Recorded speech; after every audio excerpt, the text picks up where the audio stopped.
श्रीपाद राजम शरणम प्रपद्ये. अध्याय 31. दशमहाविद्यांचं वर्णन. आम्ही रोज सायंकाळी श्रीपाद प्रभूंच्या आज्ञेनं कृष्णेच्या अलीकडच्या तीरावर येऊन तिथंच वास्तव्य करत असू. प्रातःकाळी स्नान संध्या आटोपून पुन्हा श्री गुरूंच्या सान्निध्यात जात असो. या अलभ्य सत्संगात श्री प्रभूंचं प्रसादरूपी दर्शन, नित्य नूतन योगानुभव आणि अनेक दिव्य रहस्यांचा उलगडा होत असे. देवी तत्वाची उपासना दशमहाविद्या रूपानच होते असं आम्ही ऐकलं होतं. या दशमहाविद्या रूपांची संपूर्ण माहिती आम्हाला सांगावी अशी आम्ही श्रींच्या चरणी नम्र प्रार्थना केली. श्रीपाद प्रभू म्हणाले, अरे शंकर भट्टा, श्री विद्येची उपासना अत्यंत श्रेष्ठ आहे. पूर्व काळात हयग्रीवांच्या कृपा प्रसादानच अगस्त्य महामुनींना श्री विद्येचं ज्ञान झालं. त्यांनी ही विद्या आपली पत्नी लोपामुद्रा देवीला दिली. लोपामुद्रा देवीने या विद्येचा सखोल अभ्यास करून त्याचा गूढार्थ अगस्त्य ऋषींना सांगितला. अशा रीतीनं ते उभयता एकमेकांचे गुरु झाले. लोपामुद्रा आणि अगस्त्य ऋषींचं चरित्र. विदर्भ देशाच्या राजास बरीच वर्षपर्यंत संतान प्राप्ती झाली नव्हती. अगस्त्य महामुनींच्या तपोबलानं राजाला एक कन्या रत्न प्राप्त झालं. त्या कन्येचं नाव लोपामुद्रा असं ठेवलं होतं. लोपामुद्रा कालांतरानं मोठी झाली. त्यावेळी अगस्त्य मुनींनी तिला लग्नासाठी मागणी घातली. दोघांच्या वयातील अंतर पाहून राजा विचारमग्न झाला. एवढ्या लहान वयाच्या मुलीचा विवाह एका वृद्ध महामुनी बरोबर कसा करावा याच चिंतेत तो होता. शेवटी त्यानं आपल्या कन्येस तिचा विचार या विवाहाबद्दल विचारला. तेव्हा क्षणाचा सुद्धा विलंब न लावता ती म्हणाली, पिताश्री, मी अगस्त्य मुनींसाठी जन्मले आहे. मी त्यांच्याशीच विवाह करणार. राजाने दोघांचा विवाह लावून दिला. राजकन्या लोपामुद्रा राजप्रसाद सोडून वल्कल परिधान करून अगस्त्य मुनींबरोबर तपोभूमीस निघून गेली. कालांतराने अगस्त्य ऋषींनी तिच्याशी शास्त्रयुक्त संग करण्याची इच्छा व्यक्त केली. त्यावर लोपामुद्रा मुनींना म्हणाली, नाथ, मी ललिता स्वरूपाची उपासना करून ललिता स्वरूपच झाले. आपण सुद्धा शिवोपासना करून शिवरूप झाल्यावरच आपली इच्छा मी पूर्ण करीन. अगस्त्य ऋषींनी घोर तपस्या करून शिवरूप प्राप्त करून घेतलं. नंतर त्यांनी आपली इच्छा लोपामुद्रेस सांगितली. त्यावेळी ती म्हणाली, नाथ, मी एका राजघराण्यात जन्मले. क्षत्रियांना शोभतील असं धन, आभूषण, रेशमी वस्त्र, सुगंधी वस्त्र, सर्व उपभोग्य वस्तू असल्याशिवाय माझ्याशी संग करणं योग्य नाही. तेव्हा तुम्ही सर्व वस्तूंचा संचय करून तसंच आपणासाठी भरजरी वस्त्र आणावी. ही सर्व भोग सामग्री आणल्यानंतरच आपली इच्छा पूर्ण होईल. धन संपादन करण्यासाठी अगस्त्य मुनी इल्वल नावाच्या एका राक्षसाकडे गेले. त्याला आपल्या मायेनं आपलंसं करून त्याच्याकडून धन, दागिने, वस्त्र, आभूषण घेऊन ते लोपामुद्रेकडे आले आणि पत्नीची इच्छा पूर्ण केली. यथाकाली त्यांना उत्तम संतान प्राप्ती झाली. एकदा अगस्त्य ऋषींनी आपल्या तपोबलानं संपूर्ण समुद्रच आपल्या कमंडलूमध्ये भरला आणि तो पिऊन टाकला होता. या अगस्त्य महर्षींनी विंध्याचल पर्वताचा गर्वहरण केला होता. अजून सुद्धा दक्षिण भारतात अगस्त्य मुनींना एक महान सिद्ध पुरुष मानलं जातं. त्यांची अनेक ठिकाणी देवालय आहेत. श्रीपाद प्रभू पुढे म्हणाले, मी जेव्हा कल्की अवतार घेईन त्यावेळी परशुरामासारखंच अगस्त्य ऋषींना गुरुस्थान देईन. देवीची दशमहाविद्या. श्रीपाद प्रभू पुढे म्हणाले, काली हे दशमहाविद्येतील प्रथम रूप आहे. महाकाली ही समस्त विद्यांची आदिदेवता आहे. तिच्या विद्यामय विभूतीनाच महाविद्या असं म्हणतात. एकेकाळी हिमालयातील मातंग ऋषीच्या आश्रमात सर्व देवतांनी महामायेची स्तुती केली. त्यावेळी अंबिकेनं मतंग वनिता रूपात दर्शन दिलं. ती काजळासारखी काळ्या रंगाची असल्यानं तिचं नाव कालिका देवी पडलं. तिने शुंभ निशुंभ राक्षसांचा वध केला.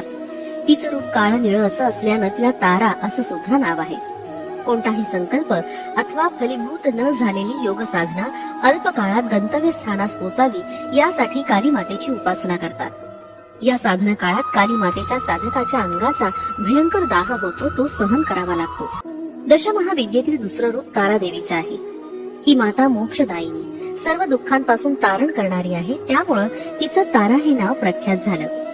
या देवीस नील सरस्वती असं सुद्धा नामाभिधान आहे. भयंकर अशा विपत्तीतून भक्तांचं रक्षण करणारी असल्यानं योगीजन हिची अग्रतारा रूपात आराधना करतात. वशिष्ठ महर्षींनी सुद्धा तारा देवीची उपासना केली होती. चैत्र शुद्ध नवमीच्या रात्रीस तारा रात्री असं म्हणतात. दशमहाविद्येतील तिसरं रूप छिन्नमस्ता देवीचं आहे. हे अत्यंत गोपनीय स्वरूप आहे. एके वेळी देवी आपल्या सखी बरोबर मंदाकिनी नदीवर स्नानाला गेली होती. तिच्या द्वारपालांनी भोजनाविषयी विचारलं तेव्हा तिनं आपल्या तलवारीनं आपलाच शिरच्छेद केला. तिचं शिर वाम हस्तावर येऊन पडलं. तिच्या धडातील रक्तधारा निघाल्या. त्यातील 2 धारा सखींनी प्राशन केल्या आणि तिसरी धारा देवीनं स्वतःच प्राशन केली. त्या दिवसापासून तिचं नाव छिन्नमस्ता असं पडलं. हिरण्यकश्यपू आदी दानव या देवीचेच उपासक होते. दशमहाविद्येतील चौथं रूप षोडशी महेश्वरीचं आहे. या देवीचं हृदय लोण्याप्रमाणे मऊ असून ती अत्यंत दयावान आहे. हिच्या आश्रयास आलेल्या साधकांना ज्ञान प्राप्ती त्वरित होते. विश्वातील सकल मंत्र तंत्राचे निर्माते या देवीचेच उपासक आहेत. या षोडशी महेश्वरी देवीचं वर्णन वेद श्रुती ह्या सुद्धा करू शकलेलं नाही. ते नेती नेती म्हणून शांत झाले. ही प्रसन्न वदना माता भक्तांचा सकल मनोरथ पूर्ण करते. या भगवतीच्या उपासानं भोग मोक्ष दोन्ही प्राप्ती होते. दशमहाविद्येतील पाचवं रूप भुवनेश्वरी देवीचे आहे. सप्तकोटी महामंत्र या देवीचे उपासक आहेत. या देवीजवळ काली तत्वापासून ते कमला तत्वापर्यंत 10 अवस्था असतात. यातून अव्यक्त भुवनेश्वरी व्यक्त होऊन ब्रह्मांडाचं रूप धारण करू शकते. प्रलय काळी कमलापासून म्हणजेच व्यक्त जगापासून क्रमाक्रमानं लय पावून काली या मूळ स्वरूपात बदलते. त्यामुळे या देवीला काळाची जन्मदात्री असं सुद्धा म्हणतात. दशमहाविद्येमध्ये 6वं रूप त्रिपुर भैरवीचं आहे. महाकाला शांत करू शकणाऱ्या शक्ती रूपालाच त्रिपुर भैरवी असं म्हणतात.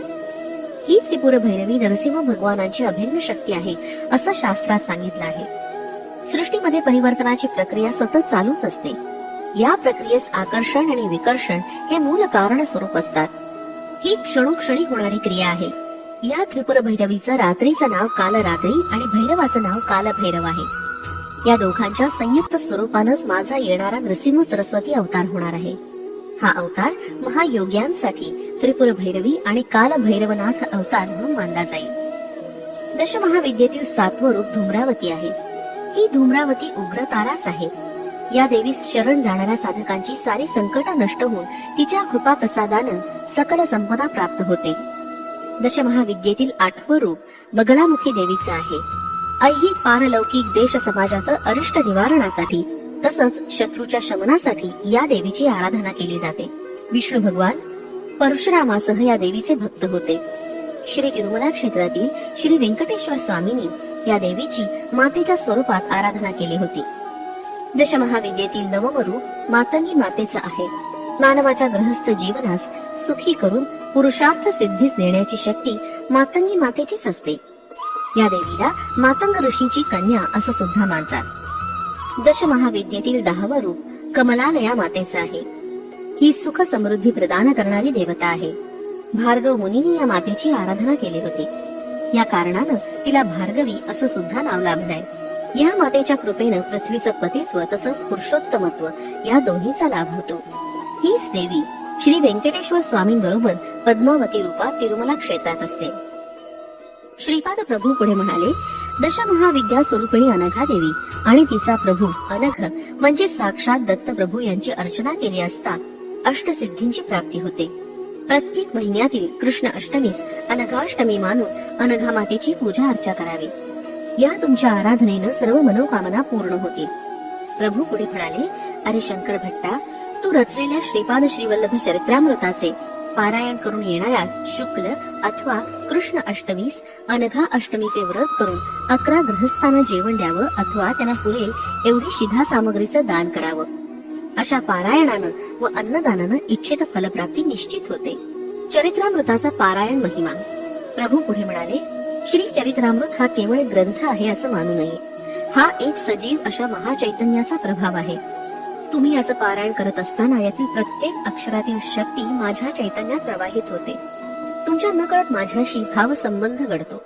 त्यामुळे तुमच्या धर्मबद्ध अशा सर्व इच्छा माझ्या कृपेनं पूर्ण होतात. या ग्रंथराजाला तुमच्या पूजा मंदिरात देवघरात नुसतं ठेवलं असता त्यातून शुभप्रद स्पंदन येतात.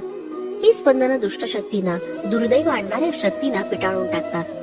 श्रीपाद श्रीवल्लभांच्या चरित्रामृताची जाणतेपणे अथवा अजाणतेपणे निंदा केल्यास त्या निंदा करणाऱ्या व्यक्तीचं पूर्व पुण्य फल धर्मदेवता घेते आणि योग्य अशा जीवाला वाटून टाकते. अशा रीतीनं श्रद्धावान गरीब भक्त भाग्यवंत होतो आणि अश्रद्धावान व्यक्ती गरीब होतो. हा अक्षर सत्य ग्रंथ आहे. याचे हा ग्रंथच स्वतः प्रमाण आहे. जिज्ञासू लोक याची परीक्षा घेऊ शकतात. मनात काही इच्छा ठेवून या ग्रंथाचं पारायण केलं तरी चालतं. आपलं स्वतःचं जीवन शुद्ध करण्यासाठी अत्यंत श्रद्धा भक्तिभावानं या ग्रंथाचं पठण करावं. श्रीपाद श्रीवल्लभांचा जय जयकार असो. फलश्रुती विद्या ऐश्वर्य यांची प्राप्ती.